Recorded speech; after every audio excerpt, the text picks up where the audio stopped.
નમસ્કાર દર્શક મિત્રો, આપ જોઈ રહ્યા છો the Times of Mahisagar news. કેન્દ્ર સરકારમાં આરોગ્ય પ્રધાન રહેલ મનસુખભાઈ માંડવિયાની પોરબંદર બેઠક પર ભાજપના ઉમેદવાર જાહેર કરાયા બાદ આજે તેઓ તેમના મતક્ષેત્રમાં પહોંચ્યા હતા, જેમાં ગત રાતે જેતપુર ખાતે ભાજપના કાર્યકરોને સંબોધ્યા બાદ આજે યાત્રાધામ વીરપુર પહોંચ્યા હતા, જ્યાં મંદિરે જલારામ બાપાના દર્શન કરી વીરપુરથી ખોડલધામ સુધીની પદયાત્રા આરંભી હતી। પદયાત્રામાં જેતપુરના ધારાસભ્ય જયેશ રાદડિયા, ધોરાજીના ધારાસભ્ય મહેન્દ્ર પાડલિયા અને રાજકોટના ધારાસભ્ય રમેશ ટીલાળા તેમજ પ્રદેશ ભાજપ ઉપાધ્યક્ષ ભારત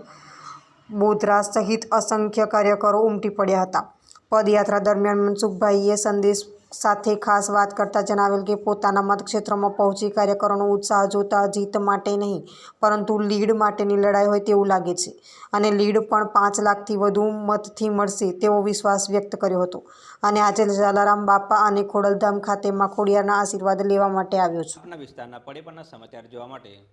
અમારી channel the Times of Mahisagar ન્યૂઝને